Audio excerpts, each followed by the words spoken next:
माँ मुझे डर लगता है, मैंने नहीं जाना सईं के दरबार। नसीम सिसकी थी। बेटा सईं बहुत पहुंचे हुए हैं, आपकी जीन्स बदल देंगे, आप नॉर्मल लड़कियों की तरह अपना घर बसा सकोगी। नसीम की माँ ने इससे प्यार से पचकारा था। माँ की शफकत को देखते हुए नसीम ने बताया था, माँ आप मुझे जिन सईं जी के पास लेकर जाती हैं वो मुझे नाजुक अज़ा से छूते हैं, मुझे वहशत होती है वहाँ पर जाते हुए। नसीम के मुंह से सईद जी की गुस्ताखी सुनकर इसकी वालदा ने इसके लंबे बालों से पकड़कर जूते इसके मुंह पर मारना शुरू कर दिए थे। यहाँ तक कि दूधिया गालों पर जूतों के तलवों के निशान पड़ गए थे। जब मुंह की तरफ से खून रसने लगा और इसकी माँ इसे मार मार कर झुक गई थी तो इसने नसीम को छोड़ते हुए कहा था, मैं देखती हूँ तू कैसे नहीं जाती सईद जी के पास। रब की तरफ से धुतकारी हुई लड़की, वो जो मार खा खा कर अधमरी हुई पड़ी थी, खुद को मजीद अजियत से बचाने के लिए फ़कत इतना ही कह पाई, मैं जाऊंगी माँ, और फिर ज़मीन पर गिरकर बेहोश होगी। वो मुसलसल 4.5 घंटे बेसुध होशो हवास से बेगाना पड़ी रही थी।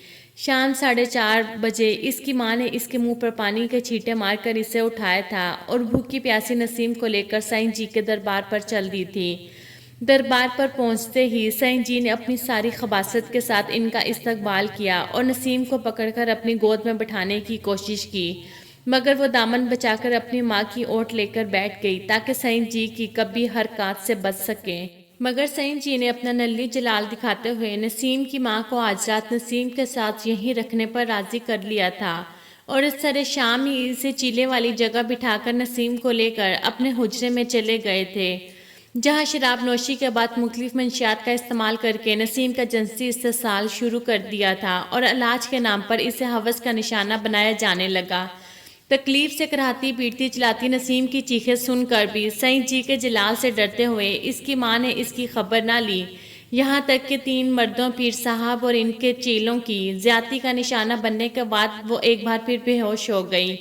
अपनी हवस मिटाने के बाद सईद जी और इनके चेले भी वहां पर ढेर हो गए। जब आधी रात को नसीम को होश आया तो इसने इधर उधर से कपड़े पकड़कर अपना जिस्म ढांपा और भूख से नढाल चलने से आ रही 3 मर्दों की दरिंदगी का निशाना बना अपना जख्मी वजूद वहां से घसीटते हुए फरार हो गई। बाहर निकलकर इसकी नजर चिला काटती माँ पर पड़ी। इसने हकारत से माँ की तरफ मुंह करके थूका और ऐसे रास्ते पर चल दी जिसकी कोई मंजिल नहीं थी। सुबह सूरज निकलने से पहले वो किसी कस्बे के करीब पहुंची और एक होटल के बाहर गिरा हुआ रात का खाना देखते ही इस पर टूट पड़ी। इस खाने से पेट की आग बुझाने के बाद वो चंद दिन इस बस्ती में ही मांग कर खाती रही और फिर अपनी जिन्स के एक ग्रुप से मिल गई। आज नसीम ने मुझसे राब्ता करके मिलने के लिए इल्तिजा की तो मैंने इसे वक्त और जगह बताई। वहां पहुंचकर इसने मुझे अपनी आप बीती सुनाई और एक ख्वाहिश का इजहार किया कि मैं इसके सर पर बड़े भाइयों की हैसियत 10 शफकत रखूं। मैंने इस ख्वाहिश के एहतराम में इसके सर पर ना सिर्फ हाथ रखा बल्कि इसके बालों को बोसा दिया, इसके सर पर दुपट्टा उड़ाया। इसके बाद नसीम ने मुझे बताया कि इसे प्रोग्राम में शिरकत के लिए लाहौर जाना है, तो मैं इसे लाहौर की गाड़ी में सवार करके अपनी मंजिल की तरफ रवाना हो गया।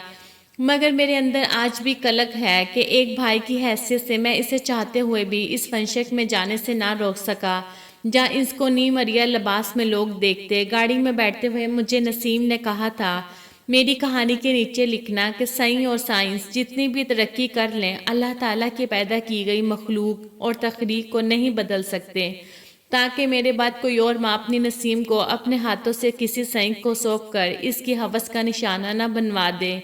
मैंने इस पैगाम को कारीन तक पहुँचाने का वादा किया और आज वो वादा वफा कर रहा हूँ।